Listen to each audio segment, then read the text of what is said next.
All right, good morning, YouTube. Or, hey, it's still morning where I'm at. All right, 11:59. So, good morning, YouTube. Happy New Year. Happy New Year's Eve. Hopefully, or is there a part of the world where it's already the 2022? Well, if you're living in the future, Happy New Year to you. If you're not, then I hope today you have a great day with your family celebrating the new year and that we all reach our goals in the upcoming year. So, I'm going to be making a program review. It's been a while since I had one sent in. And if you send one in and I didn't review it, please just send that in. There are some more popular, more free workout program reviews that I do have on the list, but I wanted to kind of take December off just to kind of recalibrate, spend some time with family, and kind of deal with a lot of things that I was dealing with this past couple months during the last half of the year. My last half of the year was kind of shitty, but we're through it now. We're gonna get through it. We're gonna reach our goals. We're all gonna make it, right? So this is a workout program submitted by Tone Lok. So I hope I'm pronouncing that right, and I hope I'm remembering it correctly because I actually didn't write that down. It's in my email. But anyway, this is a upper lower split, more so focused on hypertrophy. So it's a very interesting split. There's some things in it that give me the impression, or just there are things in it that just show me yes, this is someone who has less than 2 years in the lifting game. Reason why I say that is because this is very similar to what my programs used to look like at that point in time. Now, when we're reviewing this this program, I'm going to be, there we go. I'm going to be adding in some, insert and column with, what's the default? 10? No, that's definitely not the default. Okay, anyway. So I'm going to be adding in my own recommendations. So we'll see how that works out without making the video unnecessarily long. But let's see. Okay, there we go. So let's start out with upper A. When it comes to this upper day, so this is a hypertrophy focused program, meaning that strength being there for the sole purposes of increasing your muscle mass, it can take a bit of a back burner. That means this is, a power building is how you should train regardless, because strength is always going to be a component of you actually getting bigger if you are a natural lifter. But the way that it kind of shows itself is going to be pretty different. So bench press, 3 sets of 6 to 8 reps. Nothing wrong with there. I like that. That's a good strength range for a bodybuilder. Now the only question I have here is, what is your progression system? So when it comes to a smaller range like this, there are a couple ways that you can progress. So, okay, just make sure that you can see that. So let's say week 1, week 1, week 2, week 3. Yes, I know I can drag down and whatever, but I'm just doing this quickly. So let's say week 1, you do 6 reps, 3 sets of 6 with, let's say, 185. And then week 2, 3 sets of 7, week 3, 3 sets of 8. And then you add weight. That's one way of adding progression. That's a very simple and safe way of going about it. But let's say a different way is that where you kind of take each set as close to failure as possible, which is actually what I'm going to recommend if your goal is hypertrophy. If your goal is hypertrophy, I do think that training closer to failure, not to failure, is more viable, because the proximity to failure is actually very important when it comes to eliciting hypertrophy. That's why things like the rep goal system, evolving rep ranges work so well, is because you're training submaximally. You're not training to absolute failure, but you're put really close to it. So let's say in week 1, you hit 8 reps, then you hit 8 reps, and then you hit 7 reps. Now, this is kind of where your decision making process comes into play. Are you going to add load when you hit 8 on the first set, meaning you're front loading? So each set is an AMRAP, but if you hit 8 on the first set, then you add load. Then next week, you'll add weight. So instead of 185, you're doing 190. And let's say you hit 766, you retake that weight.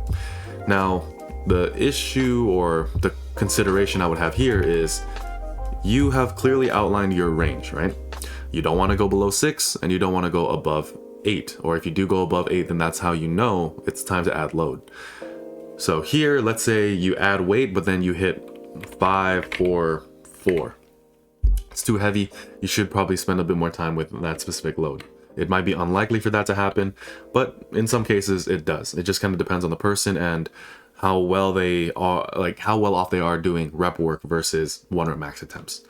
So yeah, my question here is just, what is your progression approach? Because rep ranges are good, but rep ranges are indicative of some type of progression. I just want to know what that is. Now, like I said, for your purposes, I do think that a front loading, evolving rep range, or rep goal approach is probably going to be better, just because I think those are really conducive to hypertrophy. In my own training programs where I, mix size and strength training, for my initial movement, it's more trained like a powerlifter. I use lower rep ranges, percentages. I slowly add weight over time, like accumulating a lot of volume until I get to that heavier load. But then for my secondary movement, I tend to use something much closer to an evolving rep range, a rep goal, just because it's less fatiguing. Progression on that movement is more so it's not entirely done just by adding load. It's oftentimes based on performance. So am I getting more reps? So that's why on secondary movements, I tend to program that way.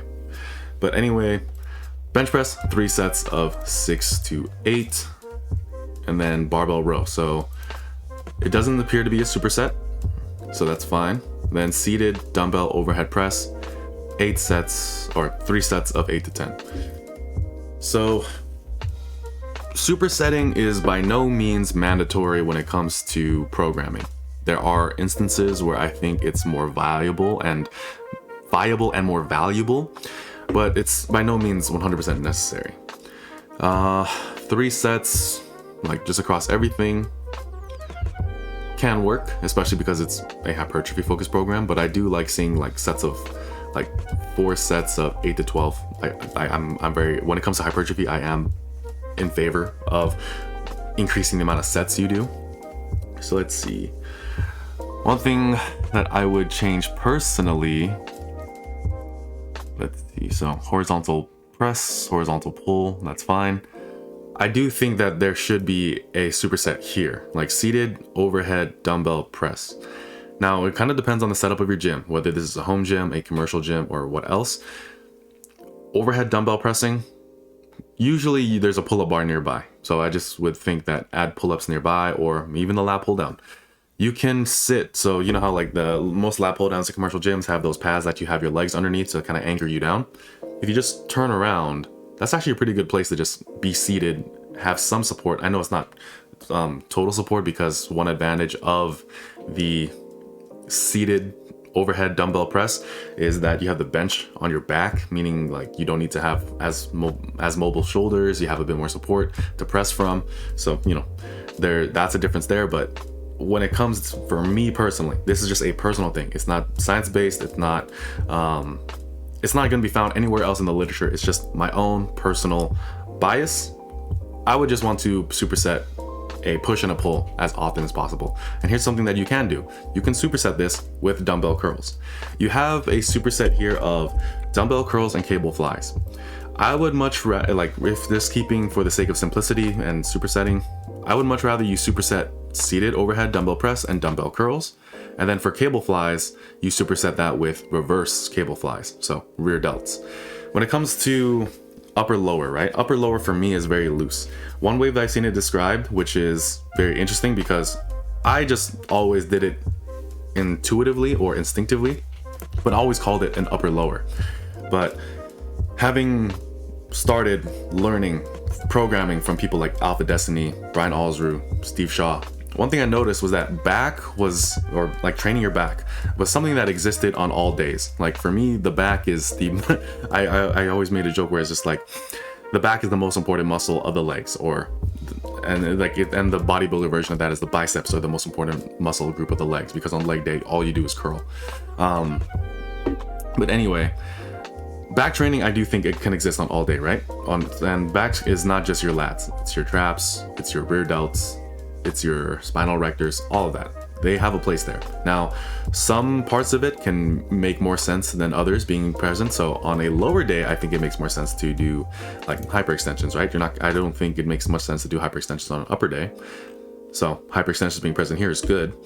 But I do think back training should be present on both upper and lower days. I think the back is a very resilient muscle. I think you can alternate between a horizontal and a vertical pull. You can alternate between a free weight and a machine pull. So yeah, I would change this around. So superset, you're seated overhead dumbbell press because you're by the dumbbell rack already and you're doing dumbbell curls.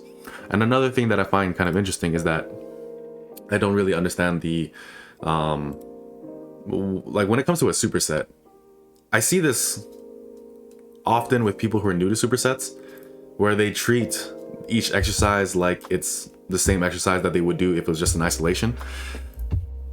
You're doing 3 sets of dumbbell curls with only 2 sets of cable flies. That to me is just not really like a good use of your time. So if you're going to be doing 3 sets, do 3 sets here, because a superset is just one bout of exercise. And oh, cool, nice. It has a sum feature. Good job, man. Good job. But anyway, like if you're doing a superset to me is one bout of exercise. So if you're doing an exercise pair, if you're doing 3 sets of curls and 2 sets of cable flies, that means after your last set of curls or your first set of curls, you just kind of sit around there. It doesn't really make sense to me. So I wouldn't really go around doing that. Next thing here is I would actually bump this up to 8 to 15. So the reason why 8 to 15 for cable flies, right? 8 to 15 allows you to stick with the weight a bit longer because you've extended the range, but it also allows you to start with a weight that's fairly heavy and then you just slowly like build up. So there's the advantage there. Like something heavy, you don't move on until it's truly a lightweight. So if you take something that used to only be able to do sets of 8 to 10 on, and now you're doing it for 10 to 15, you're good. So that's why 8 to 15. Stick with the same weight for quite a while. When it comes to certain movements like this, I used a very similar range on my lateral raises, 12 to 20, 8 to 15, like these extended ranges, just so that way something heavy can I can stay with the weight for a very long time, but I still add reps each time, which is going to be very useful. So there's that, right? One question I have is, wait, if this was 2, never mind. But let me just undo real quick, because I think this might be inaccurate, but whatever. So yeah, change that superset up, cable flies, and then reverse flies. So one thing that I used to do, like it also depends on the cable stacker that you're using. If you're using that smaller machine, that more condensed machine, which just has 2 cable pulleys on both sides and you're pulling from there, you would have to do something like, I used to call them like a X fly, where you're kind of like having your hands crossed and then pulling them apart. That is something that I would do for my rear delts whenever I did cable flies on that machine. If you're doing something more like a pec deck, most of the time you just have to change the handles and you're good. So tricep push down and then V-bar lat pull down. So yeah, this is good. I do like supersetting lat pull downs and tricep push downs. You can use the same machine. One thing that I will say about supersets is that you want to use the least amount of equipment as possible. Whenever I do a superset, I try to just stay in the same place or with the same piece of equipment. If you are that asshole who has to go literally from across the gym just to finish your superset, like in a public crowded gym, like you're that asshole. Like that there's nothing really around that. I'm not saying that's what you are. I'm just saying if any one of those assholes is watching, then yeah, don't be that guy who has to literally walk across the gym just to do a superset. Like change your programming up a little bit so that way you're a bit more considerate of people around you, because you're in a public gym. It's not a private gym. If you want to do that kind of stuff in your own house, that's cool. But when you're in a public gym where there's other people working out and you're yelling at an old lady because you're not done yet, there's something wrong with you, okay? So let's go from there. So tricep push downs and V-bar lat pull downs are good. I personally would prefer to start out with the lat pull down, but that's just me. It's probably not going to make that big of a difference. And then same thing here with side lateral raises. I don't think side lateral raises are an exercise that you need to do in isolation. It's not an exercise that you need to do by itself. So here you can do more curls, you can do more tricep work. There's no such thing as too much tricep work. You can, let's see. So you already have a row, you already have a pull down, you already have your curls. So side lateral raises, honestly, like let's see. If we move things around, you can turn this into like maybe like a shoulder circuit or a trap circuit. So let's say you do side lateral raises, then bend over, rear delt flies, like dumbbell rear delt flies, just to really like cap out the shoulders. That's an option. You can do side lateral raises and dumbbell rows. Like I am a huge advocate of just training your back as much as possible. So that's a possibility there. But overall, what I would like to see is, let's try to, okay, boom, boom, boom. So let's say if I were to remake this, right? And let me, nope. So there's the submerged cell. So let me get rid of that. This is a merged cell. Let me get rid of that. This is a merged cell. Let me get rid of that. Okay. Is there still more merged cells? There are still merged cells. Okay. All right, cool. So let's say I'm making a different version of this, yeah? So you start out with the bench press. Bench press, you do barbell row. Then let's do dumbbell overhead press and pull-ups, chin-ups, like pull-ups or chin-ups. I use the terms like interchangeably. To me, they're not much that different from each other. So dumbbell overhead press, let me just, for the sake of simplicity, just do it like this. So pull-up or assisted pull-up even, assisted pull-up. Now you might have to substitute this for a standing variation. I get the argument for seated versus standing. Seated tends to be a bit easier, tends to put more focus on the front delt, but at the same time, like I feel like it's kind of comparing like a 5% difference in like better isolation of the delt, which just to me doesn't really seem to be that much, so much so that I should make my workout more inconvenient than it needs to be. So there's that, right? So you do dumbbell overhead press plus pull-ups. Then here you have chest fly and then rear delt fly.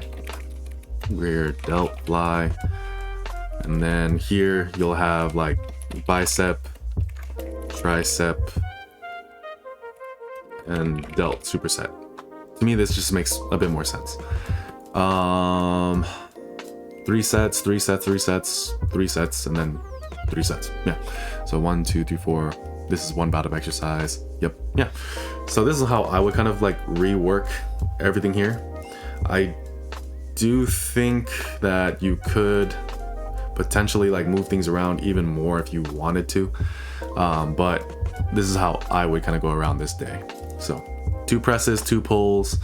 One thing that you can do too is if like, since this is a kind of like a secondary movement and it's not really the movement that you're focusing too much on for progression, you can do a dumbbell overhead press, a lat pull down, and a tricep extension. If you would want to, you can do that as well. That's an option. So that's how it would fix, or not necessarily fix, but because there's nothing too wrong with what you're doing. I mean, it's not horrible by any means. It's just like, for me, I just think that there's better ways to spend your time. So that's how I would personally go around fixing that day. But like I said, there's nothing too wrong with it. It seemed okay. Now let's go into lower A, which is a squat day. So squats, 3 sets of 6 to 8. I like that. Then supersetting dumbbell, Romanian deadlifts, and standing calf raises. Okay, that's fine. Then leg extensions and lying leg curls. Also okay, because in most commercial gyms, that's what's going to be next to each other. And then crunch and hyperextension. So crunch, seated calf raise. You're likely in a gym where these two are right next to each other, which in that case, it makes it okay. Let's see. What are my thoughts on this? Hyperextensions are good. Using them with like a dumbbell or a barbell, great. It does definitely hit everything that you needed to. Part of the reason why my lower days tend to have a good amount of back exercises in it though is just because when it comes to these movements, they're great in my opinion as warm-ups, but I don't really use them as like a main lift by any means. So, and also I think you're unnecessarily limiting yourself to 2 sets here. Oftentimes when I do 2 sets to failure in a program, which I'm a fan of, I do recommend doing 2 sets in some programs, but oftentimes it's because it's so deep into the workout that you're already fatigued from big, heavy compound movements that you don't really have much else in you besides 2 sets, like from a time perspective and from an energy perspective. Here, that doesn't really appear to be the case because you're doing barbell back squats, I'm assuming, and then dumbbell Romanian deadlifts. I'm not saying this is an easy movement, but it's definitely easier than other movements that you can put into this spot. Let's say you were doing a stiff-legged deadlift, a pause deadlift, a barbell Romanian deadlift where the loading is significantly heavier. that's where things can kind of get iffy. And then here, calf raises, standing calf raises are great. This is my bias, right? I would sneak in trap work here. You're already in a position to be doing things like shrugs. You're already in a position to be doing like just static holds or something of that nature. And like, there's a static hold component if you did standing calf raises. So, there's still that there. But for me, I would do kind of like a, like this is a great opportunity to do trap work. Now here, leg extensions,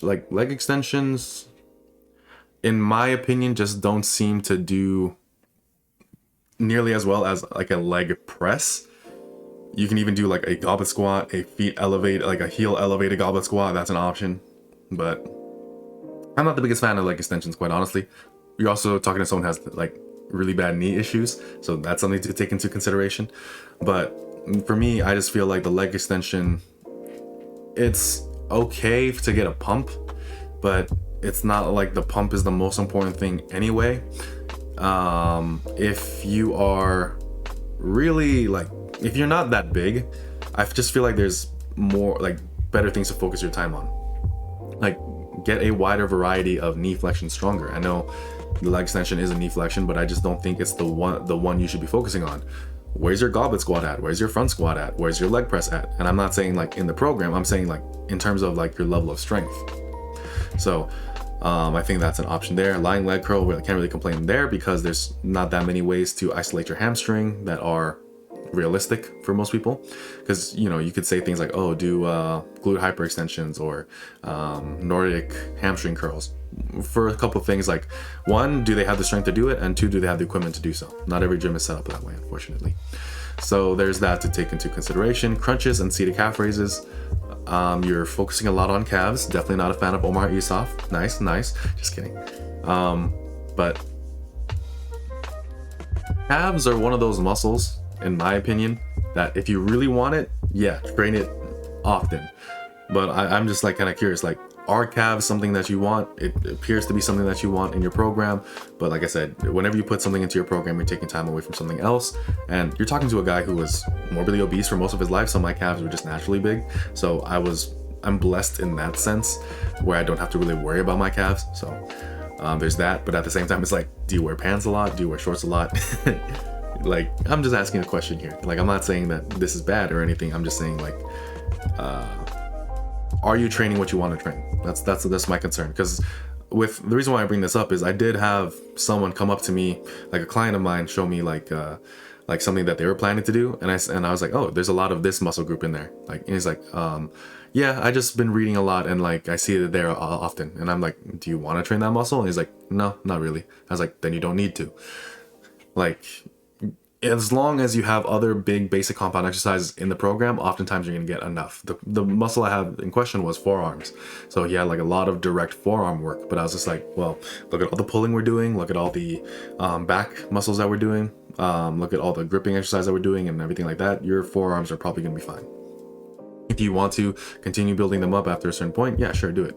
There may be like one reverse curl in there, but you don't need to have literally forearm work every single day if it's not something that you don't want, or it's not something that you want. So there's that. Crunches and seated calf raise is an interesting superset in my opinion, but there's nothing really wrong with it, but I just kind of wonder. Me personally, what I would like to see here instead is a superset of pull-ups, hanging leg raises, and then calves.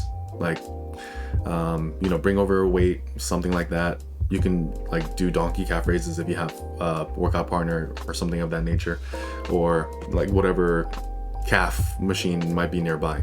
Those are options.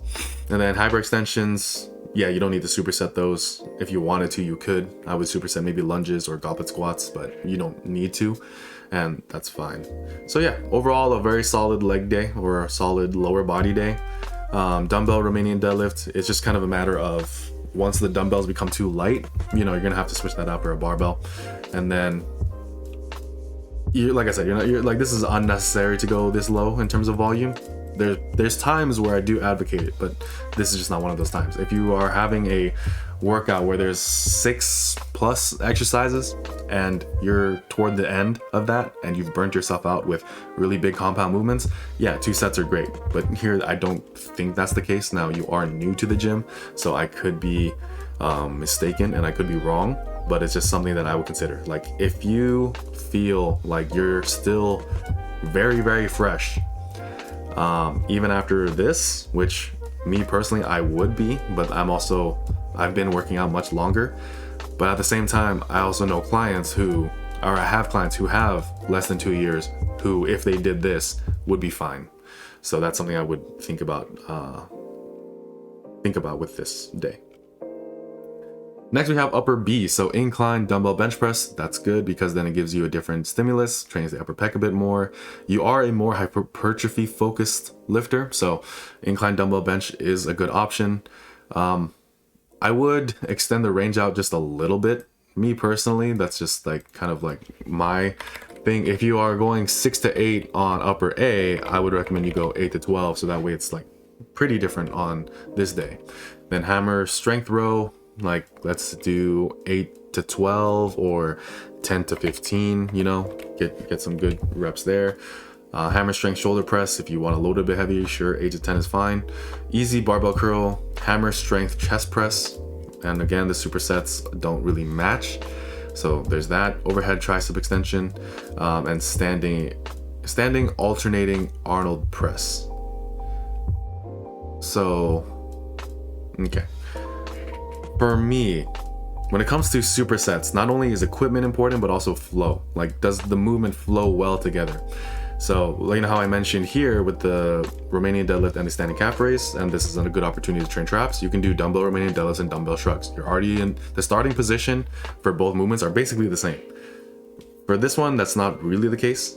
So that's why I like if these movements just kind of like exist on their own. Maybe there's a machine next to it that's really good. Like in the gym that I work out at, there is a chest press and a seated machine row right next to each other. So it becomes really easy to superset the two. But here, it just doesn't really seem to be the case. For me, I do understand the utility of pairing a compound and isolation exercise. Like, you can definitely pair a pull up and a tricep extension, or a lat pull down and a tricep extension, a close grip bench press and a curl. Those supersets can work. I'm not saying they can't, but for these smaller muscle groups and smaller accessories, I do think it's a bit better if like you do easy barbell curl, easy barbell overhead tricep extension, and then an upright row. You're using literally the same piece of equipment the entire time, so you don't need to take up too much space, and each movement just transitions together so much more smoothly. There's no scientific reason or backing as to, oh, if you do these movements that just flow better, it's going to make your workout better and you get more muscle. But here's why I do it that way. It's just from a practical standpoint. What happens when one of those things is taken? Now you can't do your superset. Now your workout is a bit longer. I'd much rather just eliminate that as a possibility and just not have to deal with that at all. So that's why easy barbell curl, overhead tricep extension with that bar, and upright rows. That's one of my favorite supersets for my arms. Hammer strength chest press, standing alternating dumbbell press. You can do something like standing alternating dumbbell press and then dumbbell lateral raises, or dumbbell rear delt flies, something like that. There's a lot of options that you can do. Cable row, 2 sets of 8 to 12.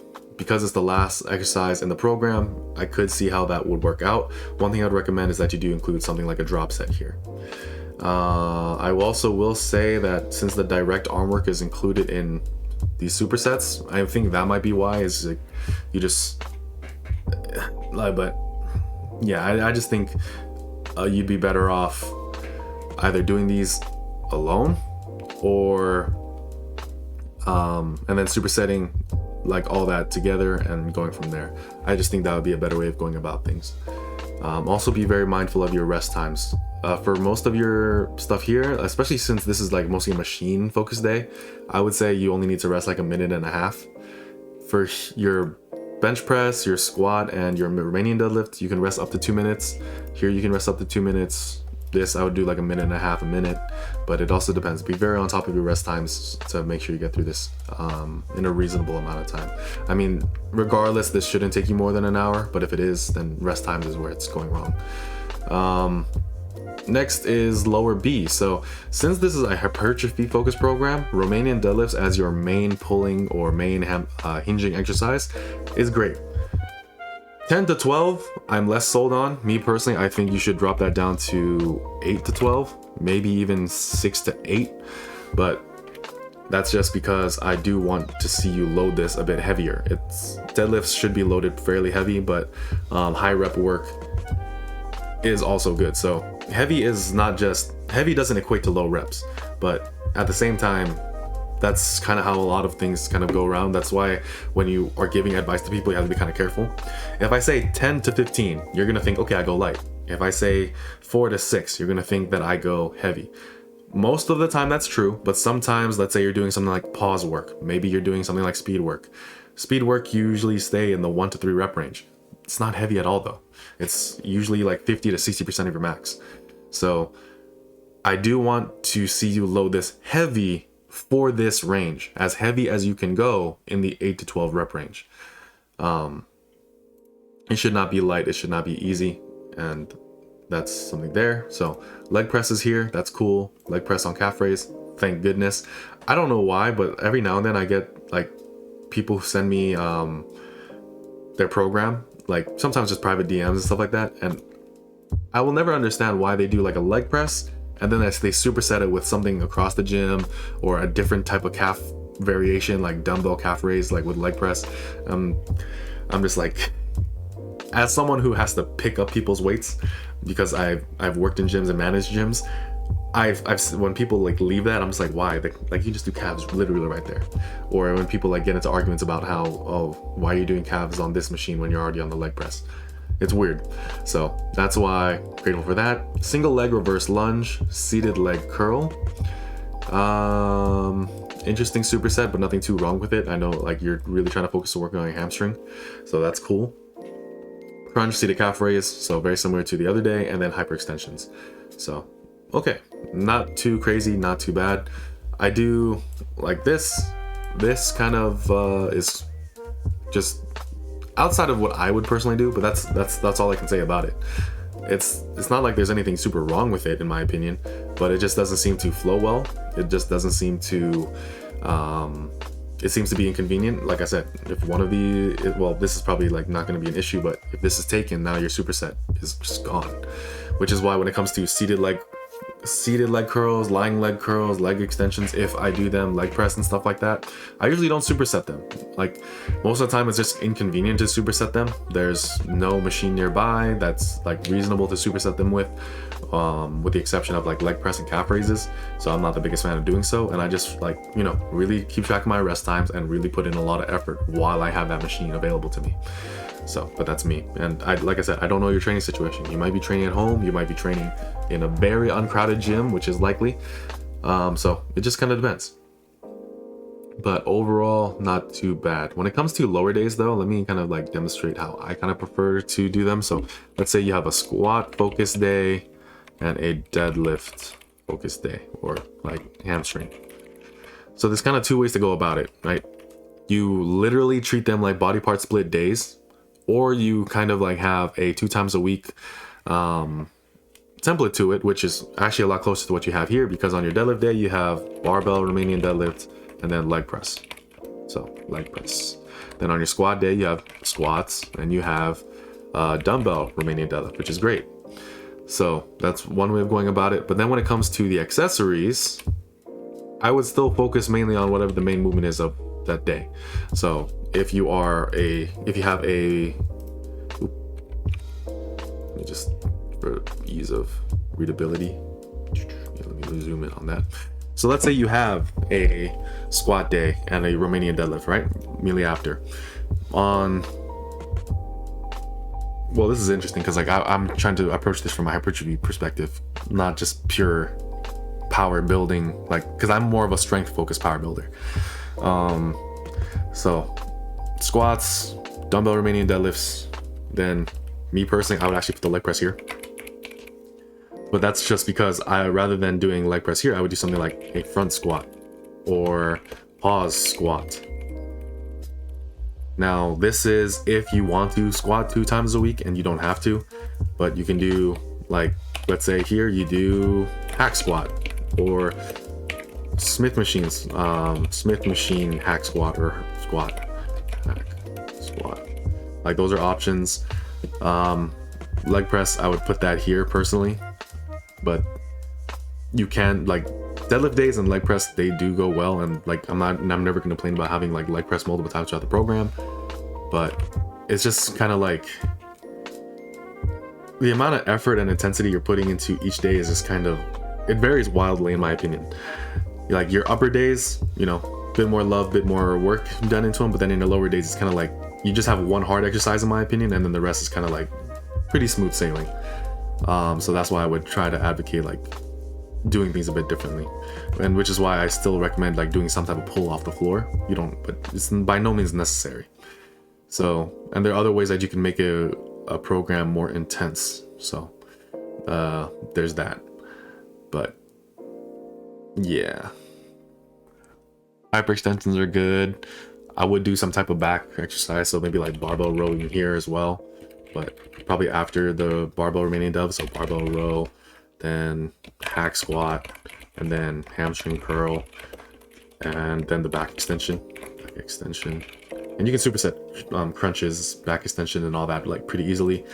Squats, dumbbell Romanian deadlift, then you can do something like lunges. You can do something like leg press or move stuff around. Like, you have a lot of options when it comes to it, but I would just say that, like I said, it just seems like you only have like maybe 1 or 2 difficult parts of the day for these 2 movements, and then everything else is just kind of smooth sailing. So I would just take that into consideration, but it's up to you. One thing I did want to touch on though was that you do calculate everything out sets per body part, which gives me the impression that you watch a lot of Jeff Nippard, you watch a lot of Renaissance periodization, and I'm not saying those are bad things. I do think that sometimes it's a bit much. Like, I'm not against tracking sets per body part by any means, but I just kind of think that at this stage it's kind of not totally necessary, just because you just need to work. Like, you just need to like, obviously there's like, if you're just overdoing it, that's one thing, but as long as you're kind of balancing things out, you're not doing too much, which is like, okay, yeah, maybe 1 or 2 exercises for one muscle group, and then you kind of do that for each of them, you're probably fine. You're not doing like 5 sets, 8 sets, you're not doing drop sets on everything, you're not doing supersets on everything. You're probably sticking pretty close to where you need to stay. My only concern here is, are you just focusing on something that's kind of arbitrary? And then here's my thing. Here's where the real issue comes from. Okay, you're not making progress, and you're not making progress for whatever reason. Your initial reaction might be, let me just increase the dose, let me just increase sets, and that might work for a bit. But then it kind of takes away from, are you getting quality sets to begin with? Like, a set as a numerical value is just one thing and one thing only. But as a qualitative value, the quality of your set, that is something that I feel like gets missed out often. The counting out your sets is very useful if and only if you know for a fact that each set is as quality as you need it to be for whatever that moment is. So if you're focusing on, am I getting enough sets per body part? In my opinion, the better question is, are the sets that I'm doing worthwhile? Are the sets that I'm doing actually eliciting muscle growth? If that is off, then unfortunately it's not really going to play out well for you. So you can't, like, this is good, like this is good volume distribution, I am a fan of it, but I would, like I said, just make sure that you're actually applying in the right amount of intention and quality to each set before you start focusing on things like, am I doing enough? Because that's where people mess up. People really mess up when they just think to themselves like, oh, I just need to do more sets, I just need to do more sets, I just need to do more reps. No, strength is strength. You have to get stronger. Stronger doesn't mean 1 rep max, it just means getting more quality in each set. It means slowly, progressively overloading and going from there. And that's way more important than just this. The quality of your sets matter, and always remember that. So that's it. If you have any other further questions, just either send me an email again, or if anyone else has any questions, DM them to me on Instagram at StanStrength on Instagram. Leave them in the comments below. I'd be more than happy to review more videos. Program reviews is kind of how my channel mostly like picked up a good amount of steam. It's not what I want to do forever, quite honestly. I would much rather like give you more information and tools that you can use to inform your training decisions and programming decisions. But at the same time, it's not something I'm against doing. I do find them fun here and there, but it's not going to be the main thing that I do. But as part of the new year, as like a gift for the new year, just going back to my roots, going back to doing a program review, which I haven't done in quite a while, and sharing that with you. So I hope this was useful to you, Tone, and I hope it's useful for anyone else who's watching. Thank you so much for supporting the channel throughout the year. It's kind of crazy to me that on my third try, I know I've reached very moderate success, but this is the most successful an attempt to me starting a YouTube channel has been, and I'm very grateful, and I'm very excited to continue making content for you, as well as sharing my progress throughout the new year. So thank you so much for watching. If you liked the video, please like, comment, and subscribe. If you would like coaching or would like to support the channel, you can do any of that on my website in the link in the description below. Other than that, Happy New Year.